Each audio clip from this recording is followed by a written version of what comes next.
میرے لورز بھی ہیں، میرے ہیٹرز بھی ہیں. یہ عزت اللہ کی طرف سے ہے. کسی کی ذلت ہے تو وہ اللہ کی طرف سے ہے. ان کے لیے ضرورت ہے کہ نوک نوک کہ ہم نے جو کچھ بھگتنا تھا، جو کچھ بیڈ ٹائم جو بھی ہم نے دیکھنا تھا وہ دیکھ چکے ہیں.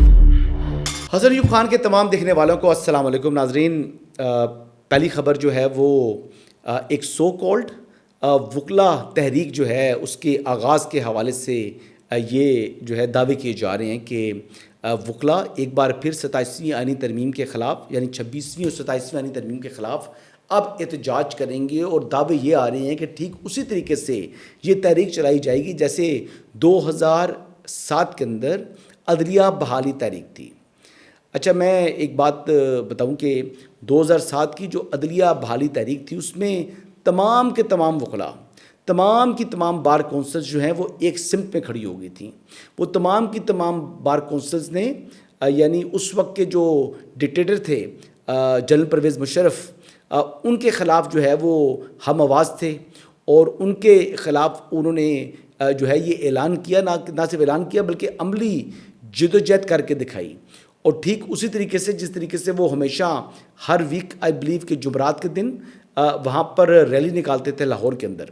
اور یہ ایک جو ہے وہ تحریک وہ بڑی ایک آہستہ سے سٹارٹ ہوئی تھی، لیکن وہ بڑھتے بڑھتے وہ بڑی طاقتور تحریک بن گئی تھی. اچھا، یہ بات تو ایک طرف ہے، لیکن اس وقت کے مقابلے میں آج کے حالات کیا ہیں؟ اگر آج حالات کی ہم بات کریں تو 26ویں آئینی ترمیم کے خلاف ہی یعنی حامد خان صاحب یا تحریک انصاف جسے آپ انصاف لائر فورم کہتے ہیں، وہ تمام لوگ جو ہے وہ بار کونسلز کے الیکشن میں داخل ہوئے، لیکن انہیں بدترین شکست کا سامنا کرنا پڑا. یعنی وکلا کی یعنی اوور ویلمنگ میجورٹی نے، چاہے وہ سپریم کورٹ بار کونسل کا الیکشن تھا، چاہے وہ بار کونسلز کے الیکشن تھے جن کے نتائج کے اوپر پاکستان بار کونسل تشکیل پاتی ہے، تو وہاں پر عبرت ناک شکست کا سامنا کرنا پڑا ان گروپس کو. اچھا، حامد خان ایک بڑے سینئر لائر ہیں. حامد خان نے یعنی عدلیہ کی آزادی کی تحریک میں بھی وہ بڑھ چڑھ کر حصہ لیا تھا، لیکن ان کو اب وہ دعوے تو کر رہے ہیں، اپنی انہوں نے سیاست تو قائم رکھنی ہے کیونکہ ان کی سروائیول اس کے اندر ہے. لیکن عملی طور پر اگر ہم بات کریں تو آج کا جو احتجاجی ریلی نکالی گئی جس میں حامد خان گروپ بھی شامل تھا اور انصاف لائر فورم بھی موجود تھا، بلکہ سلمان اکرم رائے صاحب بھی وہاں پر پہنچے تھے. لیکن پھر ہوا کیا؟ پھر ہوا یہی کہ ایک ناکام ترین ریلی نکلی. اور ابھی تو یہ نیا کام ہے، تو یہ اتنی ناکامی سمیٹ رہی ہے، آپ یقین کریں کہ اس کا مومنٹم نہیں بننا، یہ مزید فیڈ آؤٹ ہوگی یہ تحریک. کیونکہ 2007 کی تحریک وقت کے ساتھ ساتھ بڑھتی چلی گئی کیونکہ تمام کے تمام وکلا ایک سمت کے اوپر تھے. اس معاملے میں معاملہ یہ فرق ہے کہ یہ وکلا کی بڑی تعداد ان کے خلاف ہے. اور 27ویں آئینی ترمیم جس کے ذریعے وفاقی آئینی عدالت تشکیل ہوئی، آج سارا دن وکلا یعنی وفاقی آئینی عدالت کے جو ہے وہ سامنے پیش ہوئے. آج پہلا دن تھا، لیکن بالکل اپنے مقدمات کی سماعت کے لیے پیش بھی ہوئے اور وہاں سے ڈیسیژنز بھی ہوئے. تو یہ کورٹ تو ہو گیا جی فنکشنل. تو پھر یہ وکلا تحریک جو شروع کرنے جا رہے ہیں، اس کا مقصد کیا ہوگا؟ اب یہ بیسیکلی ان کی خواہش یہ ہے، عزائم یہ ہیں کہ ہم وکلا تحریک کو شروع کریں گے اور ساتھ تحریک انصاف اور تحریک تحفظ آئینی پاکستان وہ بھی شامل ہو جائے گا اور ایک ہم جو ہے وہ چیز چلا لیں گے. لیکن حالات ان کے گرفت میں آتے ہوئے دکھائی نہیں دے رہے اور یہ بظاہر ان کی ایک اور ناکامی جو ہے مجھے وہ آنے والے دنوں میں دکھائی دے رہی ہے. لیکن بہرحال جی ان کا رائٹ ہے، احتجاج کرنا چاہیں، 27ویں آئینی ترمیم کے خلاف احتجاج کرنا چاہیں، 26ویں آئینی ترمیم کے خلاف احتجاج کرنا چاہیں، یہ ان کا حق ہے. لیکن 27ویں آئینی ترمیم تو اب ہو چکی ہے نا، تو پھر ہونی کو کون ٹال سکتا ہے؟ اس کا کانسیکوینس بھی آگے سے جو ہے وہ اس نے آنا شروع پڑا ہے، اس کے اوپر عمل درآمد شروع پڑا ہے. جیسے آئینی عدالت قائم ہو گئی ہے، جیسے آرمی ایکٹ میں، ایئر فورس ایکٹ میں، نیوی ایکٹ میں ترامیم ہو چکی ہیں. تو اب اس متعلق جو ہے وہ راوی چین لکھ رہا ہے، تو اس لیے روئیں، چیخیں یا پٹیں یا احتجاج کرتے رہیں، اس سے کچھ آپ کو نتیجہ برآمد نہیں ہوگا. بہرحال جی اسی سے متعلقہ ایک اور خبر بتا دوں کہ اسلام آباد ہائی کورٹ جو ہے وہ اب خبر آ رہی ہے کہ وہ پرانی اپنی G10 والی عمارت میں واپس جا رہی ہے. اور جو موجودہ ہائی کورٹ ہے اسلام آباد ہائی کورٹ، وفاقی آئینی عدالت اسی عمارت کے اندر جو ہے وہ قائم ہونے جا رہی ہے. سو بس اب ایک سچویشن جو ہے وہ تبدیل ہو گئی ہے، اور میرے خیال سے اب جو ججز ہیں، یہ میں نے ایکسپریس نیوز کے اوپر خبر دیکھی ہے، تو اب اس کا مطلب ہے کہ ہائی کورٹ کے ججز کو واپس جانا پڑے گا G10۔ اس پر میں نے کچھ لوگوں کے ٹویٹس دیکھے ہیں، کچھ وکلا تو بڑی خوشی کا اظہار کر رہے ہیں، وہ کہہ رہے ہیں کہ کیونکہ ریڈ زون کے اندر لوگوں کے لیے پہنچنا یعنی اتنا آسانی سے ممکن نہیں ہوتا، اور جو پبلک ٹرانسپورٹ ریڈ زون کے اندر آتی ہے وہ سیکریٹریٹ کے پاس آتی ہے، اور ہائی کورٹ کا اگر واک کریں تو ڈسٹنس دیکھیں تو اچھا خاصا ڈسٹنس ہے، اور وہاں سے لوگوں کو واک کر کے اگر وہاں پر پہنچیں گے تو ابھی تو خیر موسم ٹھیک ہے، لیکن جب زیادہ سردی ہو جائے گی یا زیادہ شدید گرمی کا موسم ہوتا ہے تو اس میں سائلین جو کہ اپنی ان کے پاس کنونس نہیں ہوتی، ان کے لیے خاصی یہ مشکل کی چیز ہے، کافی جو ہے ان کے لیے ان کو ہارڈشپ فیس کرنا پڑتی ہے، تو یہ ایک چیز ہے جی۔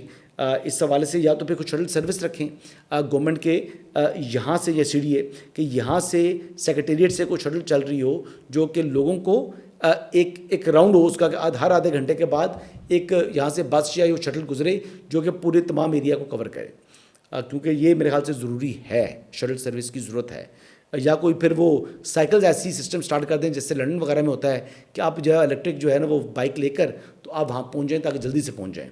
جب خواتین ہیں وہ ظاہری بات ہے وہ بائکس وغیرہ رائڈ کرنا پسند نہیں کرتی، بہرحال یہ بھی ایک چیز ہے، لیکن بہرحال اس میں کوئی نہ کوئی جو ہے وہ اس قسم کی کوئی سہولت ملنی چاہیے۔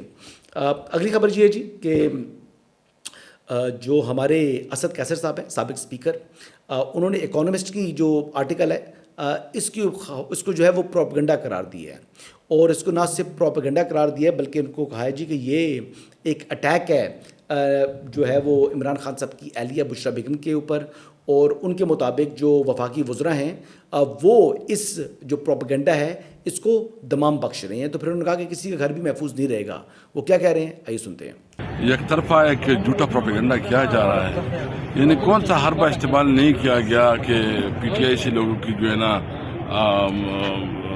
بددلی ہو، لیکن یہ جتنی بھی کرتے ہیں اس میں کوئی حقیقت نہیں ہے۔ لوگ اس کے سارے جو اچ ہتھکنڈے یعنی ابھی فیملی تک بھی اس قسم کی حرکت کر رہے ہیں۔ سیاست میں کوئی گریس ہونا چاہیے، اور جب آپ فیملی کی تک جاتے ہیں اور اس سے نیچے لیول تک جاتے ہیں تو سیاست کے لیے نیک فال نہیں ہے۔ دوسرے بھی اپنے گریوان میں دیکھیں۔ اچھا، یہ آپ نے گفتگو سنی اسد کیسر صاحب کی۔ پہلی بات تو یہ ہے کہ دی اکانومسٹ جو ہے وہ برطانیہ کا جو ہے وہ ایک ادارہ ہے، پاکستان کے اندر نہیں ہے، وہ موجود بڑا کریڈیبل ایک جو ہے وہ جریدہ ہے۔ اکانومسٹ کے اندر کوئی آرٹیکل اگر آیا ہے تو اگر آپ سمجھتے ہیں کہ وہ حقائق کے برعکس ہے، وہ صرف پروپیگنڈا ہے، جھوٹ پر مبنی ہے، تو پھر آپ اس کے اوپر کیس کریں جی، جیسے اب شریف فیملی نے ڈیلی میل پر کیا تھا۔ اب آپ کے سامنے کہ شریف فیملی نے ڈیلی میل پر جب کیس کیا تو ڈیلی میل کو جو ہے وہ معذرت کرنی پڑی۔ اچھا، ان کو آپ کو دیکھیں وہاں کے جو قوانین ہیں، وہاں کی جو عدالتیں ہیں وہ بڑی زبردست طریقے سے کام کرتی ہیں، وہاں پر جو انصاف کی فراہمی ہے اس میں سم ٹائم کچھ پازز تو آتے ہیں لیکن وہ بڑی یعنی اوتھینٹک اس کو تصور کیا جاتا ہے، وہاں پر کوئی بھی قانون سے بالا تر نہیں ہے، اور جو وائلیشن کرتا ہے پھر اس کو بھاری جرمانہ پے کرنا پڑتا ہے۔ اور اکانومسٹ تو ایک بڑا معتبر ادارہ ہے، اگر اکانومسٹ نے اگر یہ چیز غلط لکھی ہے تو اس کے اوپر آپ کے پاس تو ایک گولڈن اپرچونٹی آ گئی ہے، ٹارگٹ کریں ان کو، اور اگر نہیں آئی اور اگر آپ غلط کیس کریں گے تو پھر اس کا کانسیکوینس آپ کے اوپر بھی آئے گا، پھر آپ کو ان کی جو فیس ہیں وہ آپ کو پے کرنی پڑیں گی۔ دیکھیں نا، وہ آپ کو اگر آپ وہاں پر کیس ہار جائیں تو پھر جو اخراجات ہوتے ہیں یعنی جو یہ لیٹیگیشن کے، وہ پھر دوسرے فریق کے اوپر آتے ہیں جس نے دعویٰ کیا ہوتا ہے۔ تو یہ چیزیں نوٹ کر کے تو بسم اللہ کریں جی۔ کس نے روکے اسد کیسر صاحب آپ کو؟ آپ یہ کریں، آپ ان کو جناب انصاف کی کٹہرے میں لے کر آئیں، اور جہاں تک آپ بات کر رہے ہیں کہ وفاقی وزراء اور ان کے گھر بھی محفوظ نہیں رہیں گے، تو بات یہ ہے کہ یہ الزامات وفاقی وزراء کی جانب سے نہیں لگائے گئے۔ جو بشریٰ بیگم سے متعلق معاملہ ہے وہ ان کے سابق شوہر نے ان کے اوپر الزامات لگائے ہیں، اور وہ الزامات جو ہے میں تو یہی کہوں گا کہ جو ان کے سابق شوہر ہیں ان کو کہ چلیں آپ کی ڈیورس ہو گئی، آپ کے حالات خراب ہو گئے اپنی پہلی اہلیہ سے، لیکن میں ایک ان کو اتنی بات ضرور کروں گا کہ خاور مانیکا صاحب وہ آج بھی آپ کے بچوں کی والدہ ہیں۔ اتنی بات میرے خیال سے آپ کے لیے کافی ہے آپ کا رشتہ ختم ضرور ہو گیا ہے، نہ آپ کا رشتہ اپنے بچوں سے ختم ہو سکتا ہے، نہ آپ کے بچوں کا اپنی ماں کے ساتھ. تو اتنا خیال جو ہے وہ آپ کو کرنا چاہیے. آگے بڑھتے ہیں جی. میرے خیال سے اتنی بات کافی ہے، اس سے زیادہ مزید میں اس پہ بات نہیں کروں گا. اکانومسٹ نے کیا کیا، وہ نہ پاکستانی ادارہ ہے، نہ وہ پاکستانی جو ہے وہ کنٹرول کے اندر ہے، ایک معتبر نام ہے، اور ان کی جو سٹوری آرٹیکل آتا ہے وہ ہر ایک چیز ان کی ایویڈنس کی سپورٹ اس کو ہوتی ہے.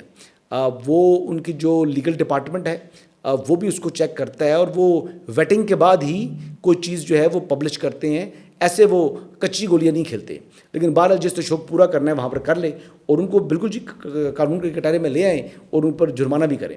آگے بڑھتے ہیں جی. اگلی خبر جی، سینیٹر عرفان صدیقی مرحوم، ان کے انتقال کے بعد ان کی جو نشست خالی ہوئی تھی پنجاب کی سینٹ کی نشست، تو اس کے اوپر جو ہے وہ election schedule election commission of Pakistan نے جاری کر دی ہے.